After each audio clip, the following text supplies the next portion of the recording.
In the glittering penthouse overlooking the sprawling city skyline, where crystal chandeliers cast rainbows on marble floors and servants moved like silent shadows, lived Isabella Vanderbilt, the only daughter of tech mogul Alexander Vanderbilt.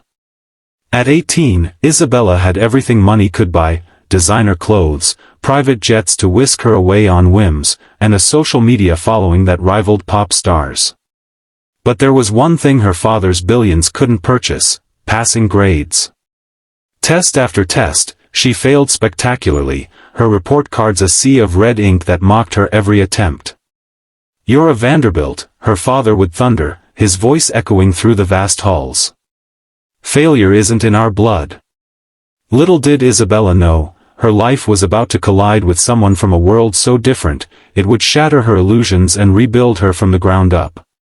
If this story of transformation and unlikely friendship hooks you right from the start, smash that like button and subscribe to our channel for more heartwarming tales that prove anyone can rewrite their destiny. Trust me, you won't want to miss what's coming next. Isabella's days blurred into a haze of luxury and frustration. She attended the elite Hawthorne Academy, where her peers were the heirs to fortunes, all gliding through life on the wings of privilege. But academics? That was her Achilles heel. Math equations twisted like knots in her mind, history dates slipped away like sand, and science experiments ended in fizzles rather than breakthroughs. Her tutors, the best money could hire, came and went like seasonal fashions, each one quitting in exasperation after weeks of her distracted sighs and phone-scrolling sessions. "I don't need this," she'd snap, tossing textbooks aside. "Daddy will just buy the school if I fail." Deep down, though, a gnawing emptiness grew. She saw the disappointment in her father's eyes, the way he avoided her during family dinners, burying himself in work calls. Her mother, long gone after a bitter divorce, had left her with only faded memories and a locket that whispered of better days. Isabella craved approval, but pride kept her from admitting she was lost. One crisp autumn afternoon, as leaves painted the city parks in hues of gold and crimson, Isabella's world tilted. Her father, fed up with the mounting failures, decreed a drastic measure: community service at a local youth center in the rundown east side of town. "You need to see how the real world works," he said, his tone brooking no argument. No more coddling. Isabella arrived in her chauffeured limo, stepping out in heels that clicked awkwardly on cracked sidewalks, her designer bag clutched like a shield.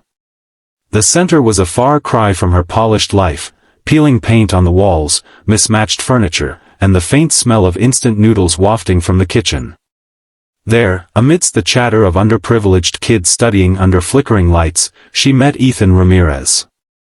Ethan was 19, with calloused hands from his after-school job at a mechanic's shop and eyes that held the wisdom of someone who'd fought for every scrap of knowledge.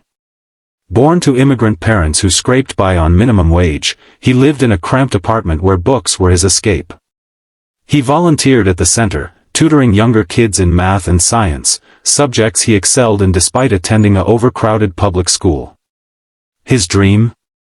A scholarship to college, to become an engineer and lift his family out of poverty. Ethan didn't have tutors or gadgets. He had grit, late nights poring over library books, and a quiet determination that burned like a steady flame.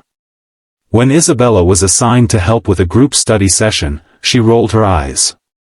"This is ridiculous," she muttered, plopping down at a table littered with crayons and worksheets. Their first interaction was electric with tension.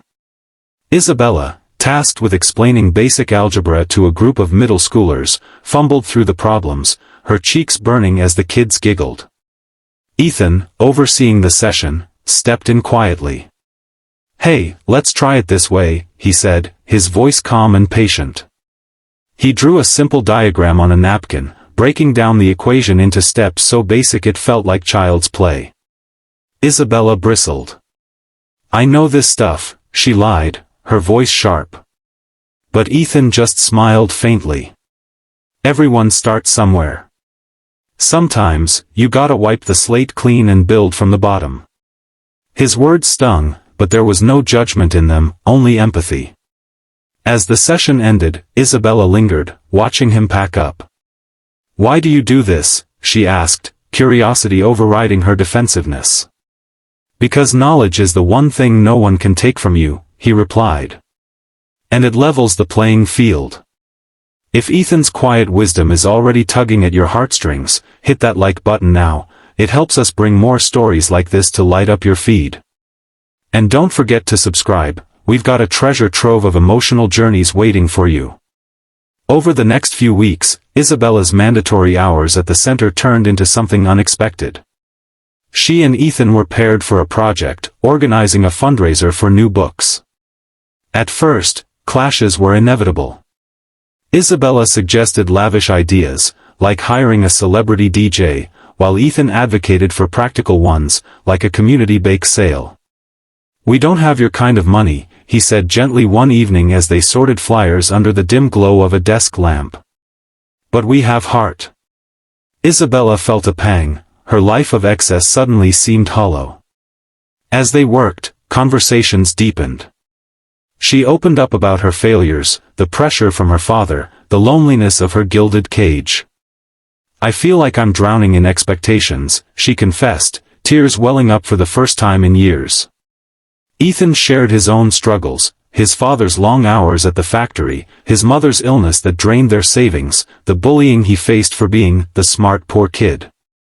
"I failed my first big test too," he admitted. "But I learned to start over. Strip it all back to basics. No shortcuts." Inspired by his resilience, Isabella asked for help. "Teach me," she said one rainy afternoon, handing him her latest failed math quiz. Ethan hesitated, then nodded. "Okay, but we start from scratch. Forget what you think you know." Their tutoring sessions began in the center's quiet corner, extending late into the evenings. Ethan didn't use fancy apps or expensive tools. He used everyday analogies, comparing fractions to slicing pizza, physics to kicking a soccer ball. Isabella struggled at first, her ego bruised by the simplicity. "This is baby stuff," she'd protest. But Ethan was patient, encouraging her to question, to make mistakes. "Failure isn't the end, it's the teacher," he'd say. Slowly, layers peeled away. She learned not just subjects, but humility. Ethan, in turn, saw the world through her eyes, the isolation of wealth, the fear of never being enough. Challenges mounted, adding emotional weight to their bond. Isabella's father discovered the sessions and scoffed. "A street kid teaching my daughter? Absurd." He forbade her from continuing, insisting on yet another high-paid tutor. Isabella rebelled for the first time, sneaking out to meet Ethan. "You're the only one who gets it," she told him, her voice trembling. Ethan faced his own demons, jealousy from peers who accused him of selling out by helping a rich girl, and doubts about his worth. "What if I'm not good enough to change anything?" he confided one night, staring at the city lights from a park bench. Their friendship blossomed into something deeper, tentative sparks of romance flickering amid shared laughs and vulnerable moments.